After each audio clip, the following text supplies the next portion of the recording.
All right, West Virginia fans. Life of a Mountaineer fan. Just down and out. Depressing loss. Just not enough adjectives to describe it. This one feels like it's the death blow for the season. To talk about it tonight, I have my good friend Amit Batra. Amit, how we feeling tonight? Yeah, not bad, man. How are you? Down and out, just like the thumbnail says, man. I'm down and out. I'm just depressed, man. It just I don't know. For a while there, this team, I know the chances of making the NCAA tournament weren't great coming into this one, but when you get your hopes up after that comeback, you're hoping that they can get us to one more game, get us to one more game that means something on Saturday. And it just feels like that game's an afterthought after losing to a team that's lost 5 in a row. I have so much to talk about on this one. So many things that happened in this game that I want to talk about as we get into it. Before we do that, if you're a West Virginia fan, please remember to like and subscribe to the show. We really appreciate it. At this point, if you're watching this, you are a diehard West Virginia fan because you've seen 3 excruciating losses now and back-to-back-to-back losses. So if you're watching this channel, hit that subscribe button. We would love to have you. With that being said, let's get into the show. So, Amit, let's talk about the first half to start off here. West Virginia actually avoided a slow start here, man. They actually got out on the gate. They had 2 threes out of the gate that hit, and Eagle staff was involved early, and it looked like Honor Huff was comfortable early. Yeah, no, I thought they started off pretty well. Obviously, Tracy and Eagle staff kind of set the tone. Honor Huff also as well. And yeah, they played well, and you really had to have a good start because Oklahoma State, they score a lot of points, as you know, the broadcast mentioned quite a bit. They average over 80 a game. So you kind of had to match, the offense, right? So I thought they did a pretty good job offensively and kind of starting out pretty well tonight. Swabby G says, good evening, Jersey Ear and Amit. Thank you, Swabby. Love having you in the comments. We really appreciate it. Yeah, man. And I thought, too, early on, I'm not sure if they worked on some stuff over the break between the games because they've been on a long road trip now, but it seemed like the ball movement to start off the game was definitely improved from what we've seen for most of the season. Yeah, absolutely. I mean, I thought against UCF they did some pretty good things, but the last 2 games definitely not. And I thought a big part of that was limiting the turnovers, especially against like TCU in the first half. They just kept turning the ball over at will. It felt like so. Yeah, I thought West Virginia did some pretty good things as far as moving the ball and kind of getting their guys going. I'll tell you what, the biggest difference in these teams, and we kind of knew this coming in based on the way West Virginia plays pace and the way that Oklahoma paces the ball. One team likes to go extremely fast. The other team goes extremely slow. West Virginia's in the 300s in terms of pace. I think Yeah. Oklahoma State is like in the top 10 in country in pace. I mean, how drastic was the difference between these two teams and just going up and down the floor and how they wanted to play the basketball game? Yeah, absolutely. Two different styles for sure. Oklahoma State, like you mentioned, they're very fast paced. West Virginia is not that, but I thought West Virginia had to do, a pretty solid job offensively of kind of matching that and get guys going, right? So I thought they were pretty good offensively. I mean, you have 4 guys finishing double figures. They did I think enough offensively. It was just a matter of kind of getting stops and making crucial plays in key moments, which obviously Oklahoma State did a better job late. Yeah, that speaking of key moments, they're gonna play that one shining moment. They should have that one shining moment for the Mountaineers and just play all the blunders that we've had this year. Because if you take care of some of the blunders that we've had this year, as poor as offensive as we've played this year, you could make the case that this team could be a 20-win team right now, without a doubt, with some of the ways that we've lost some of these games. Amit, I'll tell you what, if you sent me a very funny text during the game today.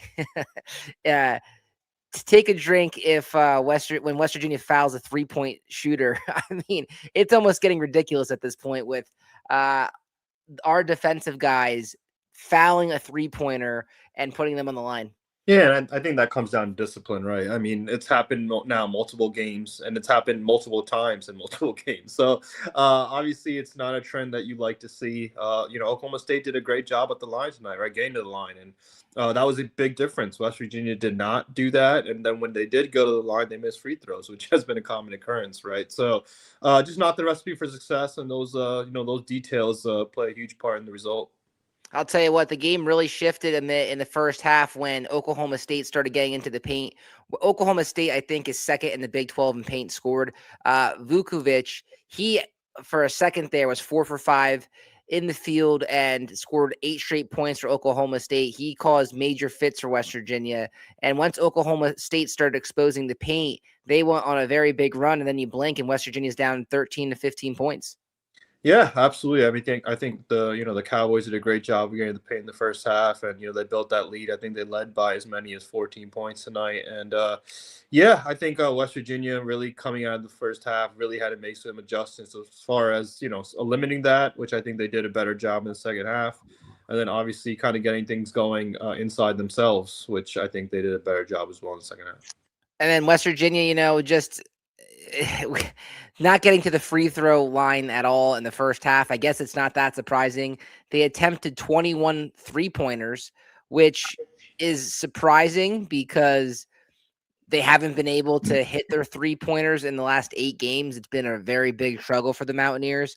So the fact that that's what they were doing was a little eye-opening. But, besides Chance Moore, they don't really have guys that can drive the lane and get to the rim. So I guess that makes sense. They were settling for outside jumpers while Oklahoma State was getting to the paint. And I think that's why you saw the lead balloon up to what it did at the end of the first half.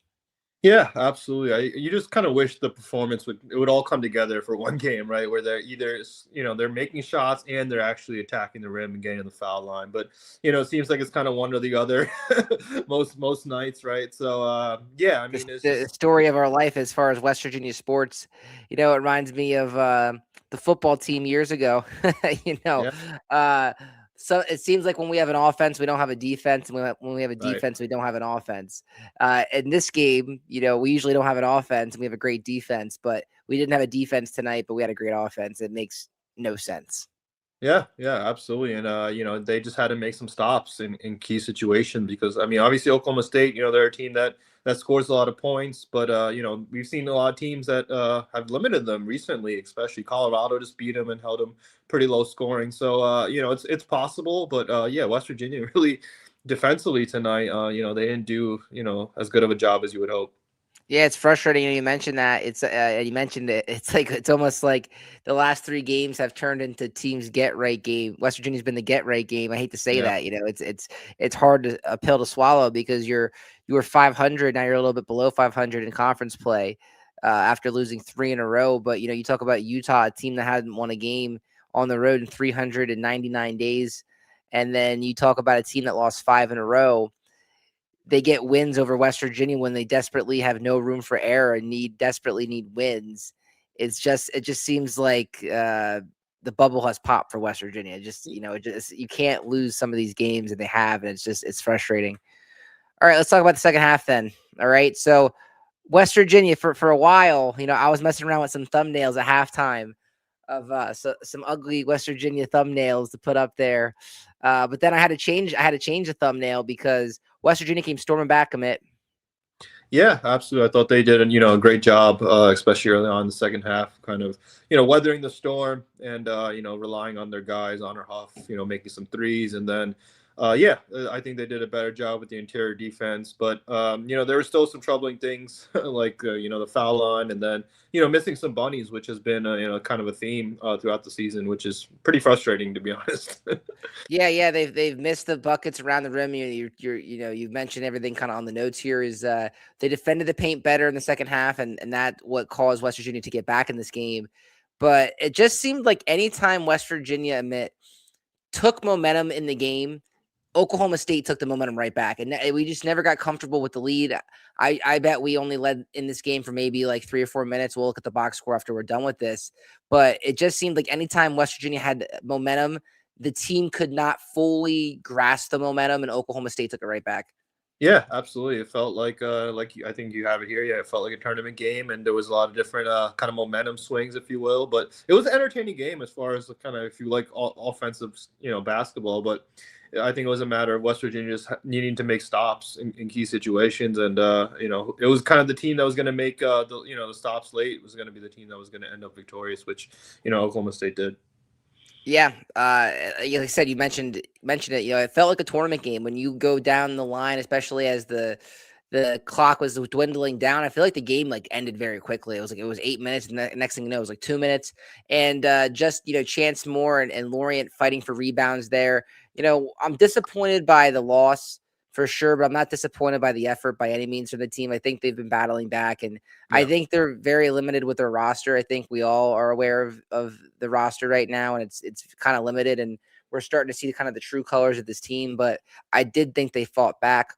I was happy with Ross Hodge using timeouts late in the game, especially with a team that is prone to losing their head in crunch time sometimes and not really knowing what to do. So there were a few times where the clock was dwindling down and Hodge decided to call a timeout and draw something up. I thought it was something I'm glad he did, and I wish he would have done that more this season.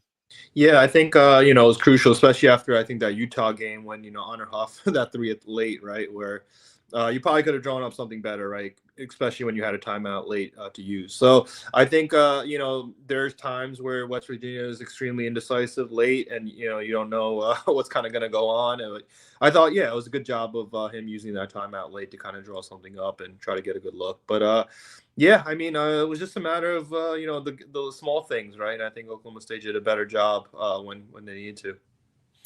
And so, yeah, except for the overtime, we're going to talk about Yeah, that in a second. But West Virginia, it just felt like the basketball gods were almost like against us tonight. We couldn't get a foul late, in overtime, as we're going to talk about that. I felt like there's a few times we should have been at the line. And then, in the second half, when West Virginia was trying to steal the game and get momentum, Oklahoma State would just hit fire. They were hitting threes like crazy. Like you couldn't even make it up. They're like miraculous threes, and it was just frustrating. I'm not sure if like we're getting payback for that UCF game, but it just seems like the last few weeks, man, the basketball gods have not been on the Mountaineers side by any means. yeah, All right, absolutely. let's talk about overtime a bit. And it didn't start off good for West Virginia. I felt like if West Virginia was going to win this one in overtime, they had to play with the lead. They're not a good team from playing behind, even though they've come back a bunch of times this year, as weird as it sounds. I feel like late in games with how they run the offense and how the offensive possessions take so long to get going, you're in trouble when there's like under 90 seconds and you're down multiple scores. Yeah, there is not much room for error with this team, unfortunately, because they just don't have, I think, kind of sometimes that killer instinct, and they just don't have a guy that can get you, a bucket when you need to get a bucket, right? Like a Javon Small, for instance, right? Like last year. So, I think that's difficult, and it's a matter of, they have to play ahead. It seems like they're always playing from behind, but I don't know if they have the personnel to do that, right? And Well, then it reminds me of like again, going back to football, make an analogy to football. It reminds me of this year's football team. That team could not play from behind because they yeah, had the inability to throw the ball for 75% of the season. Once teams got out two scores, you kind of saw the writing on the wall. It's kind of funny that we're saying that with this team because you've seen them come back now. You've seen them against Cincinnati have a comeback, and you've seen them have a comeback versus UCF, and they've done it numerous times, but at the same time, it's you're putting yourself in a really tough position. And now we've seen 3 straight losses because they haven't been able to come back and close it out. Yeah, absolutely. But I mean, I'd rather be up, 15-20 than come back come back down, from 15-20. So, it's difficult. And I think, they just do enough, I think, mistakes, right? Where they can kind of, bounce back from it, right? You miss bunnies, you do a lot of the things that you can't do. The other night, OBO, that layup that he missed against TCU when nobody was around him. There's a I lot of thought that stuff. was I thought that was a huge. We didn't get a chance to talk about that, but I thought that was a huge for momentum going into the half. Yeah. You could have been down 3 or down 5. That's inexcusable. And then too, just going back to what you were saying, so Oklahoma State gets the and one, and then West Virginia can't get anything going in the paint. Like I said, I think there was a few times that looked like we were fouled there, but they're gonna eat the whistle for the home team there. Lorient misses a floater at the rim. The other thing that was alarming is that West Virginia could not get Honor Huff a touch in overtime for most of it. I mean, maybe towards the end of the game they did, but for the first minute or two of overtime, I don't think Honor Huff even touched the ball. Yeah, and you really need him to, kind of catch the ball in those situations, right? Because I mean, he's one of your leading guys, and probably one of the only guys that, can get you offense when you need it. It's just a matter of, Oklahoma State just did a better job in OT, and they kind of deserved to win at the end. Yeah, costly turnovers. I'm sure fans were not saying the greatest things about Jasper Floyd when he threw the ball out of bounds, trying to look for Harlan Obioa down low. I think even too, that possession was going nowhere. There was like maybe 7 seconds left on the clock when he threw it to him. And are you really going to give Harlan the ball with 7 seconds left down low? I Yeah, don't think that's your best offense. And then I thought another costly thing that didn't come back to bite them because they missed the 1-on-1. Jasper Floyd fouled the guy with like 7 seconds left in the shot clock. Like, yeah, didn't need to happen. You at that point, let him shoot the ball and see what can happen. Although they did miss a travel on that one too. But the other thing too, Amit, before we put this one to bed, before we get to the box score, Oklahoma State tried to keep the door open for West Virginia. I think they were like 2 for 7 at one point in for free throws in the overtime. So they tried to give it back to us, but they couldn't. West Virginia couldn't get a rebound when they needed to off of the missed free throw, and they turned the ball over. This team just could not close out a game, and during crunch time they folded. And that's been the case with maybe 4 or 5 games this season. And that's the difference between a tournament team and a team that's going to be sitting at home come tournament time. Yeah, 100%. I mean, I think sometimes it's just a couple plays that decide these type of games, right? And it seems like West Virginia just gets rattled, right, in key situations. Like, I mean, the other game with Jasper Floyd had a miscommunication with Honor Huff. Remember, I think it was Utah, and they threw it out of bounds, and they had a chance to tie, right? So it's plays like that, unfortunately, that sometimes will bite you, and it's just a matter of I don't know. They just can't close in these games. Nah, I can't close, and that's the whole point, right? Is closing these games out. All right, let's look at some team stats. Let's look at some player stats, and then we'll get off of here tonight. So, pretty even game in a lot of areas. Both teams shot 49% from the field. West Virginia attempted 68 shots to their 63. West Virginia shot 39% from 3, which isn't terrible based on where they've been. Oklahoma State, though, was 43%, so that's a good number for them. They made 10 threes. We made 12. Again, free throws, that's another thing.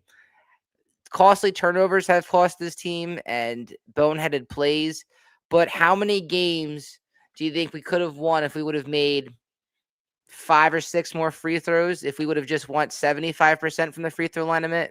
Yeah, it's been common theme. It's frustrating. I think Chance Moore, he did a great job tonight as far as getting a double double, but he obviously struggles on the line. If I was teams, you know how they used to do hack a Shack? Yeah, I'll give him a chance. They could do one called give him a chance yeah. because he's really struggled. When he's on the line, I hate to say it because I don't want to say anything negative about him because I do love his effort and I think he's a Yep. great player for West Virginia and he's been one of the highlights of the season. But man, he really does struggle shooting the free throws. Yeah, and I think it's not just only him, but I mean the whole team collectively has been kind of they've had trouble at the line, right? It's either they're not getting to the line, which is a problem, or when they do get to the line, they miss their free throws, and game killers, especially in games like these where Oklahoma State really pretty much dominated in that category, right? So Yeah, like I said, everything else is pretty even. You look at total rebounds; they had 7 more, but offensively, it was a bit basically even. We had the edge in second chance points. Points in the paint was even. Fast break points were even. Blocks were pretty much the same. Steals. West Virginia. The game was tied 5 times. West Virginia only led 4 minutes in this game. They led 37 minutes. yeah. So they deserve to get the win probably there. I'm curious if 84 points is the most that West Virginia's had this season. It very well could be. So, it's kind of unfortunate because you don't get these type of offensive performances every night from this team. So that is kind of difficult to swallow in some. And then you look at the box score. I mean, they just had one of those nights, man. I mean, look how many guys were in double figures. 1, 2, 3, 6 guys in double figures for them. Yeah. That's just one of those nights where it's just tough to live with. Yeah. They scored 91 points, so they're gonna have to get it somewhere. So they got it from 6 different guys in double figures for them. For West Virginia, Honor Huff had, it was nice to see him wake up again and get 20 points, and Eagle staff had 18. So you did enough offensively, but defensively, Yeah. just didn't do enough to get this win.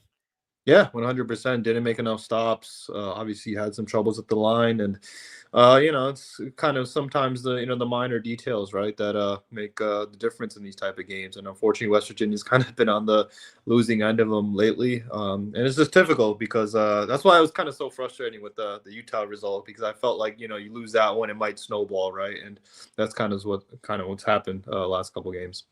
It's tough being a Mountaineer fan, man. It's I don't know. I mean, I don't know how to describe this basketball season, because going into the season, I didn't know what the expectations could have been.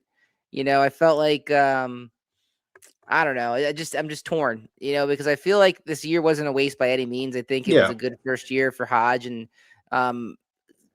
bearing any like last half collapse. I think even through the skid, I think there's things you can take from this and build off of.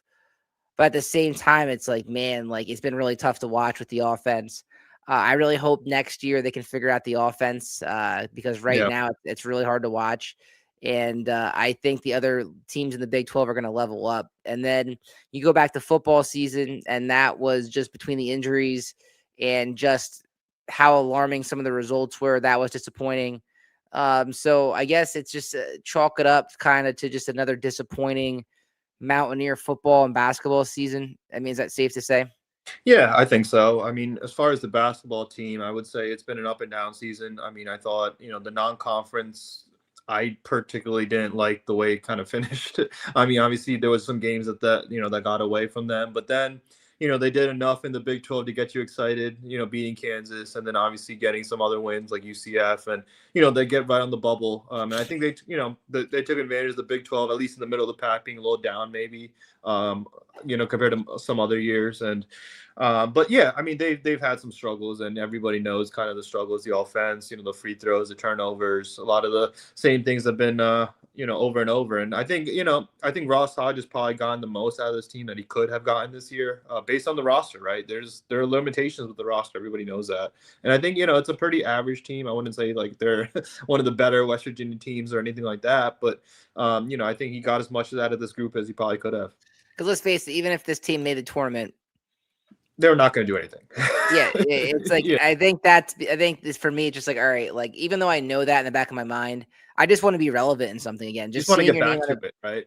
yeah, just seeing your name on the bracket, seeing us be ranked in football again. I just feel like we're just in this like, like this stage that I can't explain, and I'm sure Mountaineer fans feel it the same as we do. It's just it's frustrating, and like I'm excited for the baseball team, and I know the women's basketball team's doing good, but like let's face it, guys, those sports don't move the needle. I can cover West Virginia baseball, and I've been doing it recently, and it's exciting, but it's not the same as a basketball game day. It's not the same as football game day, and I don't know, man. I'm just a little discouraged as a West Virginia fan. I hate to say that. Hopefully the football team can change that. Yeah. But it's just the last few years, and the way the season's ending when we had a little bit of hope is just disappointing.